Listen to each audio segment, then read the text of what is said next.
Толубайұлы, Іле-Қазақ облысы Шапчал ауданы. Шапчал ауданында 7 ай лагерінде отырып шыққанмын. Қазіргі менің айтарым, Қытай халық өкіметі менің пенсия жұмыстарымды тез арада бір жақты етіп беруін талап етеді.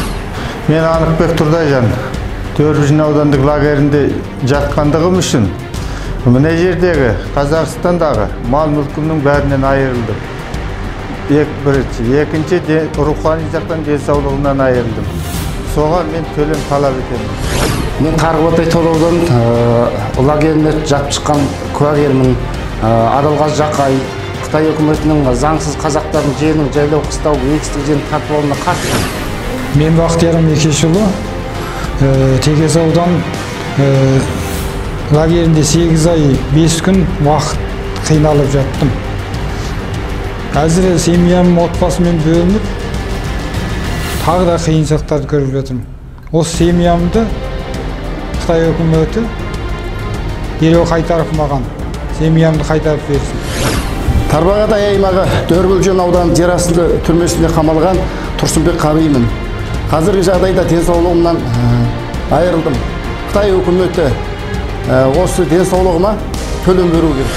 Мен Баймұрат Жұмайұлы Санжы облысы Чонжаудан лагерь сақшысымын. Менің қоятын талабым Шеңгенге әкелген жаңа басшыдан қазақтарды заңсыз ұстап тәрбиелі орталығына жіберуді тоқтатуын талап етемін. Мен Ордабай Айтанұлы Тоғызтар ауданының лагерінде жатып шыққам. Шинжаңдағы қазақтардың Қазақстанға келіп кетуіне, қолдарына паспорт құжаттарын беріп келіп кетуіне, емін-еркін келіп кетуіне рұқсат беруін Шинжаң басшысынан талап етемін. Мен Іле-Текес ауданының лагеріне жатып шыққан Рахима Сенбай. Мен лагерге жатып шыққандардың Қытайдағы туыстарына қысым жасауын тоқтатуға талап етемін.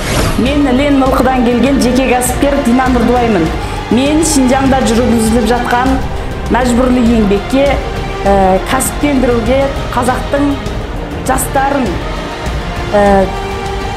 жеке кәсіп істейтін мейлі бос жүрген қазақтарды апарып мәжбүрлі құлдық еңбекке салып жатқан құлдық зауыттарына қарсымын. Мәжбүрлі еңбекке қарсымын. Осындай мәжбүрлі еңбекті азылықтың жастарын басу ретінде істетіп жатқан бүткіл қитұрқылықтарын тоқтату талап етемін. Әрі мәжбүрлі еңбекке қарсымын. Мен Тарғыбатай Шинжаң Автономиялық районы Тарғыбатай ауданы аймағы Шақантоғай ауданындағы Мұратқан Айдарханұлы. Біз Қытай лагерінде әйелім Зағип Құманбайқызы екеуміз 1 жылдай Қытай лагерінде жаттық. 6 ай қамағында болдық. Осы барыста біз өте қатты азаптар көріп қиналдық. Және осы түрмедегі өте ауыр азаптар батып, біздің денсаулығымызға үлкен зияндар әкелді. Әзір біздің еске сақтау қабілетіміз және жүрегіміз, қан басымыз бар, осындай тұрақты емес. Әзір дауалану үстіндеміз. Біз міне Қытайдан осындай үлкен ауыр азаптарды көріп, осындай қиналыстар таптық. Қытайлар сөзсіз осы кеңестігін тоқтату керек. Біз сөзсіз осы кеңестікке сөзсіз қарсы тұрып, Қытайдың осы кеңестігін тоқтатпасақ, бүтін қазақ қауымының жоғалып кетуіне әкеледі. Мен Алтай аймағы Жемне ауданы түрмесінде жатып шыққан табысқан Мағұрып Қонлымын. Жазықсыз лагерде түрмеде қамалып, қазір денсаулығымнан, еңбек қуатымнан айырылдым. Мен Қытай үкіметінен төлем талап етемін. Мен Құлжаданның лагерінде жатып шыққан Жарысбек Ақынұлынан мен Қытайдың қазақтарға жасап жатқан қысымын тоқтатуын қатаң түрде талап етемін. Мен Себетхан Шинжаң Чоңшақ қалалық лагерде қылмыссыз, жазықсыз оңай жатып шыққан адаммын. Соның үшін мен Шинжаңға жаңа келген бастығына қояр талабым. Бірінші мен қылмыссыз, жазықсыз оңай мені лагерге қамағанда қатты қысым, зорлық пен бүтін менің денсаулығымнан айырылды. Бүтін семьям экономикалық шығынға батып көрінуге ешқандай қаражат жоқ, қиындықта қалдым. Соның үшін маған рухани төлем беруін талап етемін.